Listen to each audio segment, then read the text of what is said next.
Hello दोस्तों, मैं मनोज कुमार। आज हम कक्षा 10 के विज्ञान में पढ़ेंगे विद्युत चुंबकीय प्रेरण के नियम।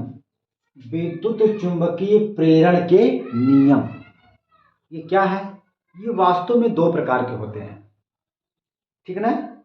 तो हम लोग सबसे पहले यहाँ पर पढ़ेंगे कि विद्युत चुंबकीय प्रेरण का पहला नियम क्या है। इलेक्ट्रोमैग्नेटिक इंडक्शन का पहला नियम क्या है? हम लोग जानते हैं कि जब किसी परिपथ में चुंबकीय फ्लक्स परिवर्तन होता है तो उस परिपथ में प्रेरित विद्युत वाहक बल उत्पन्न हो जाता है। ओके, और इस प्रेरित विद्युत वाहक बल की वजह से उस परिपथ में प्रेरित धारा का बहना शुरू हो जाता है। और प्रेरित विद्युत धारा तब तक उस परिपथ में बहेगी जब तक उस परिपथ में चुंबकीय फ्लक्स परिवर्तन होता रहेगा। जैसे ही चुंबकीय फ्लक्स में परिवर्तन का होना बंद हो जाता है तो प्रेरित धारा का बहना भी बंद हो जाता है ना? इसी को कहा जाता है विद्युत चुंबकीय प्रेरण का नियम। और इस नियम को बताए थे वैज्ञानिक फैराडे ने। फैराडे ने विद्युत चुंबकीय प्रेरण से संबंधित दो नियम दिए हैं और उनमें से आज हम पहले नियम को पढ़ेंगे यहाँ पर, ठीक ना? तो देखा जाए क्या है। तो हमने यहाँ पे लिखा है कि जब किसी परिपथ से गुजरने वाले चुंबकीय फ्लक्स में परिवर्तन होता है तो परिपथ में प्रेरित विद्युत वाहक बल उत्पन्न हो जाता है, जिसके कारण परिपथ में प्रेरित धारा बहने लगती है। यह धारा केवल तभी तक बहती रहती है जब तक चुंबकीय फ्लक्स में परिवर्तन होता रहता है।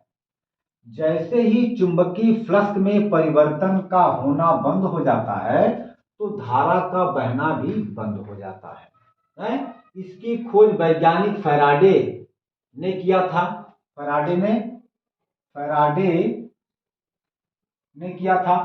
फैराडे ने विद्युत चुंबकीय प्रेरण के संबंध में दो नियम दिए हैं। पहला नियम क्या है? देखिए, यही है कि जब किसी परिपथ में चुंबकीय फ्लक्स परिवर्तन होता है तो उस परिपथ में प्रेरित धारा का माने उस परिपथ में प्रेरित विद्युत वाहक बल उत्पन्न हो जाता है। जब किसी परिपथ में चुंबकीय फ्लक्स परिवर्तन होता है तो उस परिपथ में प्रेरित विद्युत वाहक बल उत्पन्न हो जाता है और वह प्रेरित विद्युत वाहक बल चुंबकीय फ्लक्स के परिवर्तन के ऋणात्मक दर के निगेटिव दर के बराबर होता है। इसी को कहा जाता है विद्युत चुंबकीय प्रेरण का पहला नियम, ठीक है ना? आप देख सकते हैं, ठीक है ना? तो जब किसी परिपथ से गुजरने वाले चुंबकीय फ्लक्स में परिवर्तन होता है तो परिपथ में प्रेरित विद्युत वाहक बल उत्पन्न हो जाता है। यह प्रेरित विद्युत वाहक बल ई चुंबकीय फ्लक्स में परिवर्तन के ऋणात्मक दर निगेटिव दर के बराबर होता है, ठीक है? अब हम माना कि यदि शुरुआत में जो चुंबकीय फ्लक्स में परिवर्तन होता है वह φ1 है और डेल्टा टी समय के बाद चुंबकीय फ्लक्स में परिवर्तन φ2 हो जाता है, तो अब परिपथ में प्रेरित विद्युत वाहक बल ई बराबर हो जाएगा माइनस फ्लक्स परिवर्तन बटे समयांतराल, यानी कि φ2 माइनस φ1 अपान डेल्टा टी बराबर यही होता है minus delta phi upon delta T. आप देखेंगे कि यहां पर माइनस है। माइनस क्या है? देखिए, विद्युत वाहक बल जिसकी वजह से पैदा होता है उसी का विरोध करता है, ठीक है ना? और हम लोग जानते हैं कि विद्युत वाहक बल या प्रेरित विद्युत वाहक बल यानी कि प्रेरित विद्युत वाहक बल जिसकी वजह से जिस कारण से उत्पन्न होता है उसी कारण का विरोध करता है। हम लोग जानते हैं कि चुंबकीय फ्लक्स में परिवर्तन के होने से प्रेरित विद्युत वाहक बल उत्पन्न होता है, तो यही प्रेरित विद्युत वाहक बल चुंबकीय फ्लक्स में परिवर्तन का विरोध करता है। तो इसीलिए यहाँ पर माइनस चिन्ह आया है ना। प्रेरित विद्युत वाहक बल जिस कारण से या जिसके माध्यम से उत्पन्न होता है उसी माध्यम का उसी कारण का विरोध करता है। यानी कि ये प्रेरित विद्युत वाहक बल चुंबकीय फ्लक्स में परिवर्तन के होने से उत्पन्न होता है और इसी का विरोध करता है। यानी कि ये चाहता है कि चुंबकीय फ्लक्स में परिवर्तन ना हो, इसीलिए यहाँ पर माइनस चिन्ह लगाया गया है। तो आप लोग यहाँ पर देख सकते हैं ये आपका minus delta phi upon delta T है। आप इसको नोट करिए, क्योंकि हमारे पास जगह तो है नहीं, फिर हम इसमें कुछ और आगे आपको बताते हैं। ठीक है ना, नोट करिए। हो गया बेटा, हो गया, मिटा दें। ओके,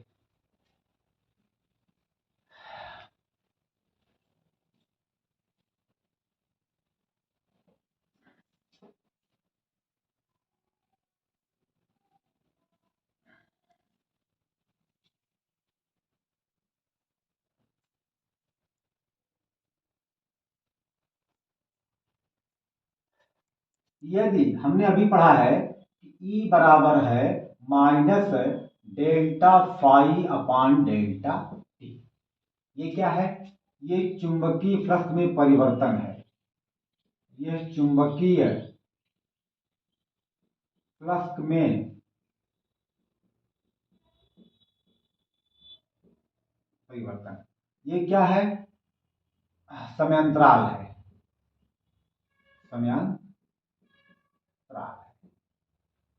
यदि हम मान लें यदि डेल्टा टी बहुत बहुत सूक्ष्म समय है, तो हम लोग बेटा डेल्टा टी को लिख सकते हैं डी टी, और इसी संबंध में डेल्टा फाई को लिख सकते हैं डी फाई। तो अब आपका ये हो जाएगा E बराबर minus D phi upon D T, ये आपका हो जाएगा ना। हम लोग जानते हैं कि ये क्या है? ये चुंबकीय फ्लक्स में परिवर्तन है और इसका मात्रक होता है वेबर, है ना। ये आपका इसका मात्रक होता है वेबर और इसका मात्रक होता है समय का सेकंड बेटा, और इसी को हम लोग कहते हैं वोल्ट। ये आपका वोल्ट हो गया। मतलब क्या हुआ कि प्रेरित विद्युत वाहक बल का मात्रक क्या हो गया? वोल्ट। यानी कि प्रेरित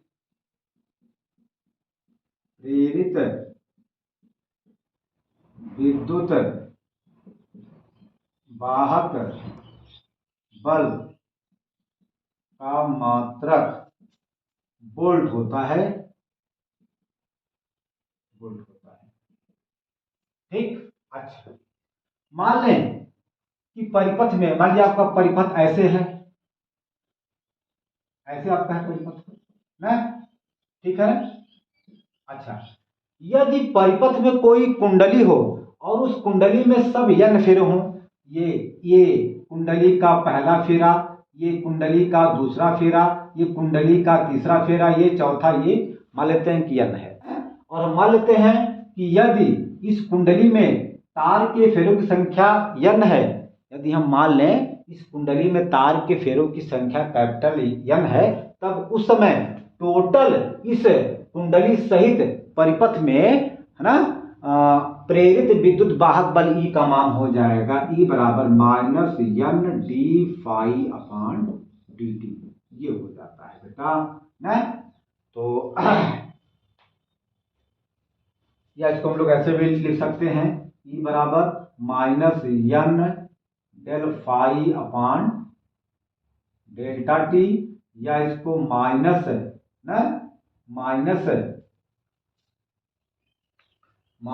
delta n phi upon delta T.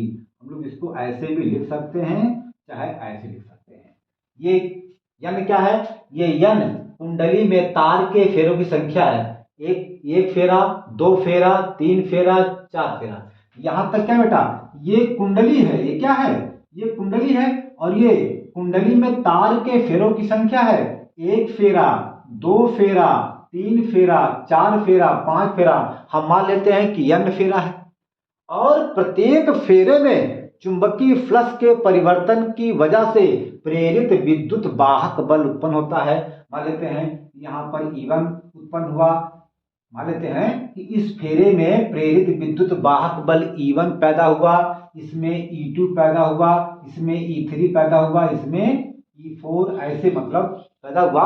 तो टोटल पूरे कुंडली में प्रेरित विद्युत वाहक बल का जो मान होगा इन सभी तार के फेरों में उत्पन्न प्रेरित विद्युत वाहक बल के योगफल के बराबर होगा, जो कि बहुत ज्यादा हो जाएगा। तो वही है E बराबर आपका हो जाएगा -n d∅/dt।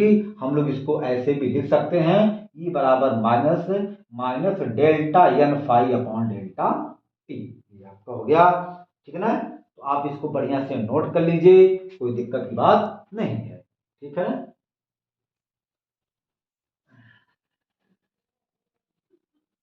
चलिए अब जो है हम इसको मिटा रहे हैं, ठीक ना। देखा जाए,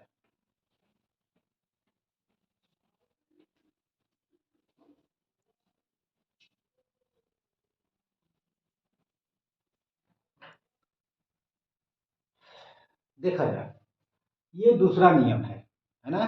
यह विद्युत चुंबकीय प्रेरण का दूसरा नियम है। क्या है, देखा जाए। हमने अभी आपको बताया कि किसी भी परिपथ में उत्पन्न प्रेरित विद्युत वाहक बल अथवा प्रेरित धारा उस कारण का विरोध करती है जिस कारण से वह खुद उत्पन्न होती है ना। और इसी को कहा जाता है लेंज का नियम। हमने आपसे बताया कि जब किसी परिपथ में चुंबकीय फ्लक्स परिवर्तन होता है तो चुंबकीय फ्लक्स में परिवर्तन होने के कारण ही प्रेरित विद्युत वाहक बल उत्पन्न होता है, और प्रेरित विद्युत वाहक बल के उत्पन्न होने की वजह से प्रेरित धारा उत्पन्न होती है। अब स्पष्ट हो गया कि प्रेरित विद्युत वाहक बल अथवा प्रेरित धारा ये चुंबकीय फ्लक्स में परिवर्तन होने के कारण ही उत्पन्न होते हैं, और यही दोनों कौन, प्रेरित विद्युत वाहक बल या प्रेरित धारा चुंबकीय फ्लक्स में परिवर्तन होने का विरोध करते हैं ना। इसी को कहा जाता है लेंज का नियम, ठीक है। तो देखा जाए, मान लीजिए कि मेरे पास कोई एक कुंडली है ना। जब हम इस चुंबक के n पोल को इस कुंडली के पास लेके आते हैं तो जैसे ही यह चुंबक इस कुंडली के पास आता है तो हमने आपसे बताया कि यहां से चुंबक से चुंबकीय बल रेखाएं निकलती हैं, और चुंबकीय बल रेखाएं निकलने की वजह से इस कुंडली में चुंबकीय फ्लक्स परिवर्तन होता है, और जब चुंबकीय फ्लक्स में परिवर्तन होगा तो वहां पर प्रेरित धारा बहेगी। लेकिन जब यह चुंबक इस कुंडली के पास में आता है तो यह कुंडली इसके आने का विरोध करता है। क्यों? क्योंकि है ना, यहाँ हम लोग देख सकते हैं यहाँ पर धारा की जो दिशा है वह क्या है, एंटी क्लॉकवाइज यानी वामावर्त दिशा में है।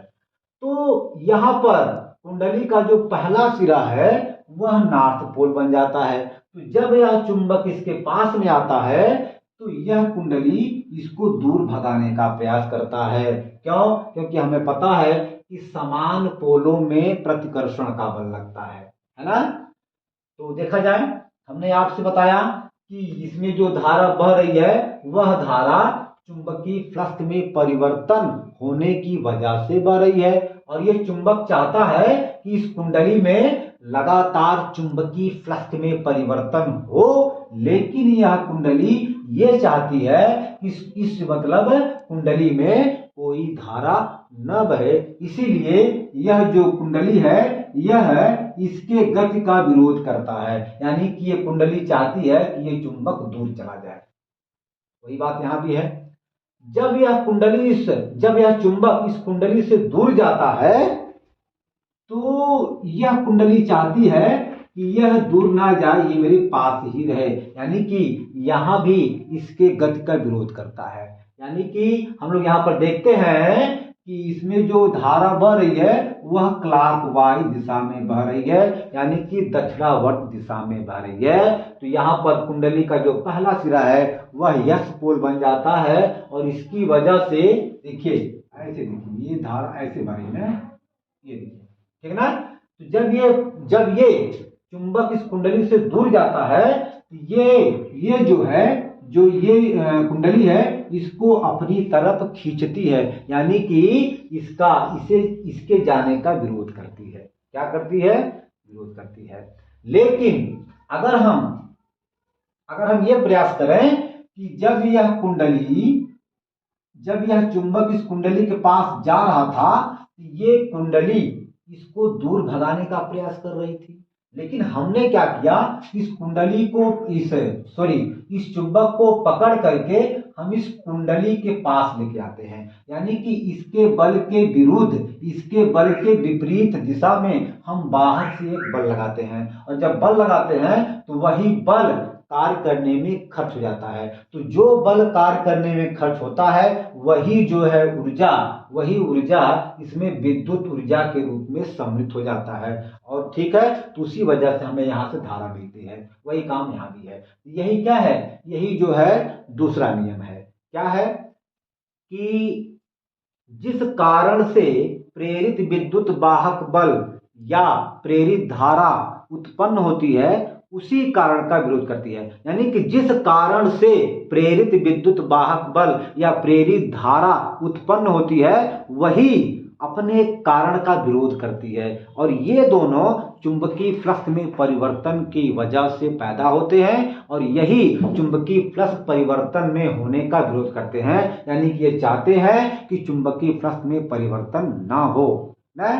तो यही है, इसी को हम लोग कहते हैं लेंज का नियम। तो ये आपका दूसरा नियम है। ठीक है, आज हम अपने इस वीडियो को यहीं पर अंत करते हैं। अब हम अगले वीडियो में जो है अगला टॉपिक देखेंगे। धन्यवाद।